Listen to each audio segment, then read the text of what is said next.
We'll fix the broken bones, and then following that, we'll repair the ligaments between the tibia and the fibula. Usually that's done with sutures.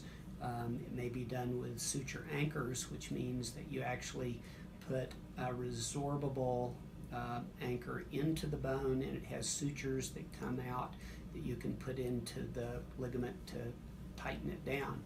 And then we connect the two bones together tightly using a button on each side of the bone, one on the outside of the lateral bone, the fibula, and the other on the outside of the medial bone, the tibia.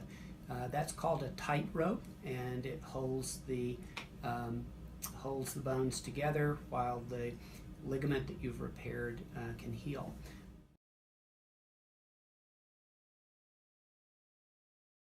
A similar thing is done when it is just the ligament that's injured. So you can find the torn ligament, you can actually see that torn ligament arthroscopically, and we usually arthroscope these patients because one of the things that has been shown in research is that oftentimes the cartilage surface of the joint is injured because of the shearing force that occurs with rotation. So it's important not to leave a loose piece of cartilage in the joint. So we arthroscope it first, determine if there is any cartilage injury, and then once we've completed the arthroscopy, we'll do the repair. And you can actually see the torn ligament while you're arthroscoping the joint also. So that allows us to see the torn ligament. We can test the stability of the syndesmosis by putting a small levering device between the two bones and determine if it can spread apart. And if it does, then you have an unstable injury that absolutely should be fixed. Last question is, how do we manage post-operative syndesmotic repairs with rehab? Great. So when you have a syndesmosis injury, you want to be certain that you give the soft tissues adequate time to heal. So that can take 2 to 3 weeks before the tissues get sticky, and then the tissue tends to respond to gradually added stress by getting stronger. So we will begin range of motion rather early, and we'll gradually add weight bearing as long as we're certain that we've got a strong repair. Generally, we utilize functional tests to help us guide the progression, and that is in concert with tissue healing time.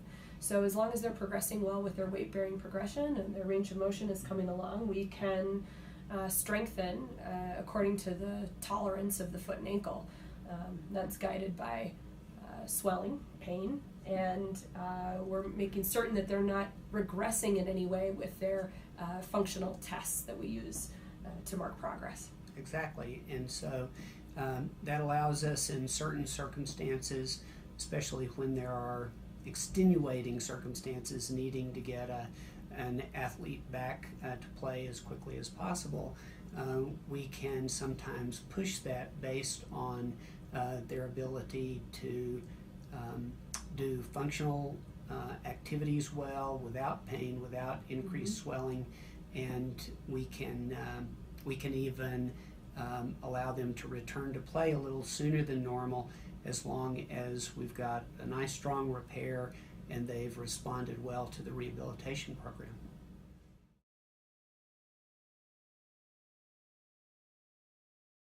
Okay. Tell me something funny that's happened in the OR at some point in your career. Okay, so I'll have to think about that just a little bit, but one of the things that comes to mind is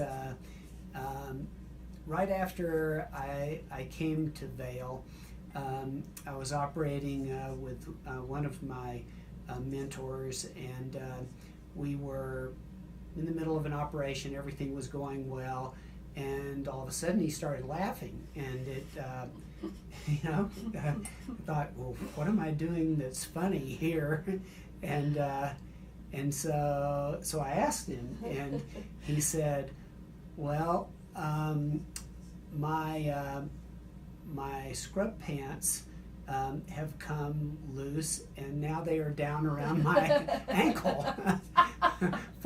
Fortunately, he had on his surgical gown over that, but it was pretty funny. That is a great story.